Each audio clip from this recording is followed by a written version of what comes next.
Ma'am आपके परिचय में मैं कुछ शब्द कहना चाहती हूँ।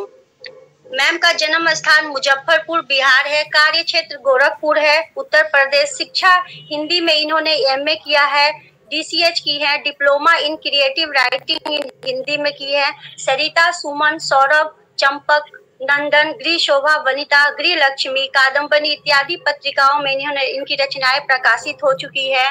इनको अनेक पुरस्कारों से सम्मानित भी किया गया है। गृह शोभा के फेसबुक पेज पर ऑनलाइन कवि जयी सम्मेलन में इन्हें पुरस्कृत 2 कविताओं के लिए किया गया था।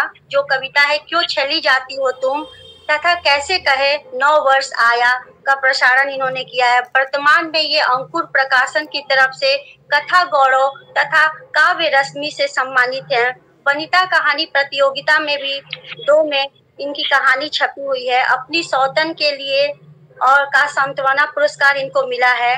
गृह लक्ष्मी के मार्च 2018 के अंक में फैन ऑफ द मंथ का सम्मान इन्हें मिला है।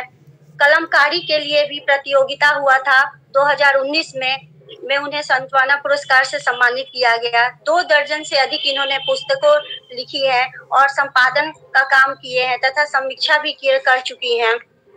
वर्तमान में ये प्रखर कुंज साहित्य नामा पत्रिका का संपादन कर रही है।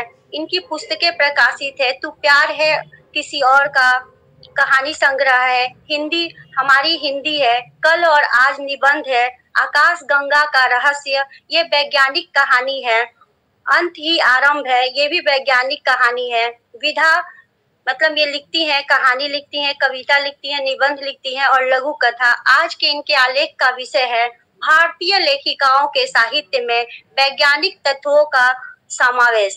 स्वागत है, बहुत बहुत स्वागत है मैम आपका। नमस्कार। आपने बहुत ज्यादा परिचय दे दिया है, तो मैं बताना चाहूंगी कि अभी तो मैं वही प्रखर कुंज पत्रिका है उसी के पब्लिकेशन के काम में थोड़ा लगी रहती हूँ।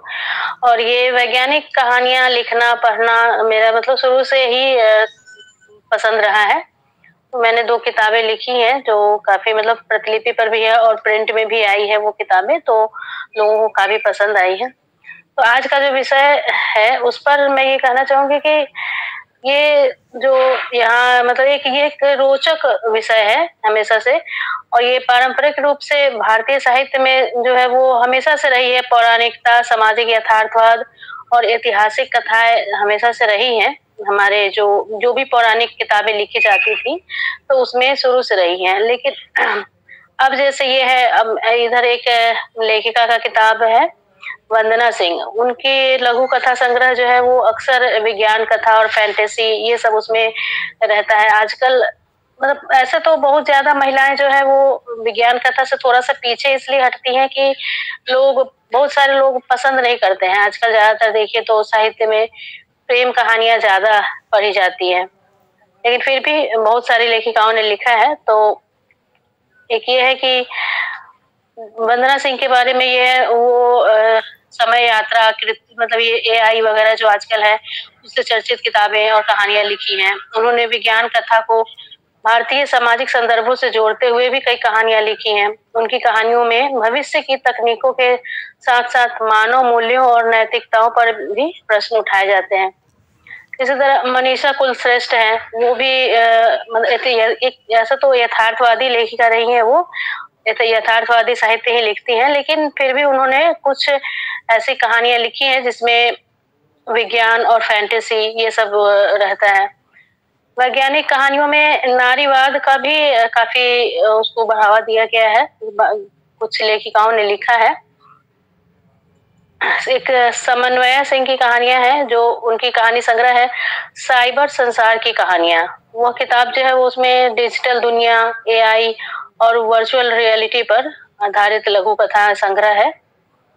इंदिरा चंद्रशेखर है, वो भी वैज्ञानिक अवधारणाओं और मानव मनोविज्ञान के मिश्रण पर आधारित लघु कथाएं लिखती रही हैं।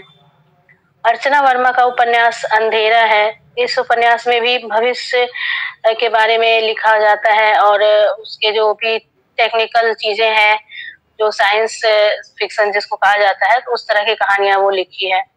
गीतांजलि श्री की किताब माई एक किताब है, उसमें भी विज्ञान कथा नहीं है लेकिन जो एक साईफाई मूवी में जैसे होता है उस तरह का जो आज का यथार्थ है और कुछ कल्पना, कुछ फैंटेसी, इन सब चीजों को लेकर उन्होंने लिखा है और उस कहानी के माध्यम से सामाजिक प्रश्न भी उठाए हैं। प्रतिभा राय की भी एक कहानी है जो यज्ञ संस्कार जिसको कहा जाता है, मतलब उनका नाम है किताब का यज्ञ संस्कार।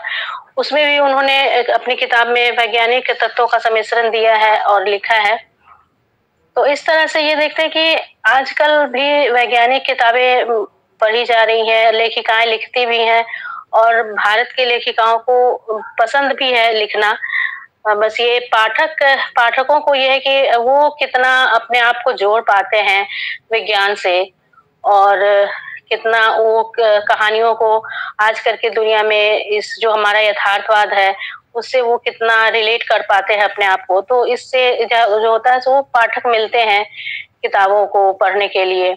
तो आजकल इसीलिए इस विषय पर जो भी किताबें हैं वो चर्चित तो बहुत होती हैं, पुरस्कृत भी होती हैं, लेकिन पाठक तक शायद नहीं पहुंच पाती हैं, ऐसा मतलब मेरा मानना है।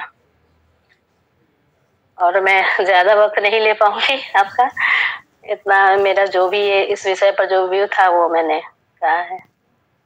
बहुत बहुत धन्यवाद मैम कि आपने हमें बताया कि किन किन लोगों ने वैज्ञानिकता को आधार बनाकर साहित्य लिखा है, कथा साहित्य में, निबंध में, चाहे उपन्यास में। बहुत बहुत धन्यवाद प्रकाश जी। ये रश्मि मैम का मैसेज आ रहा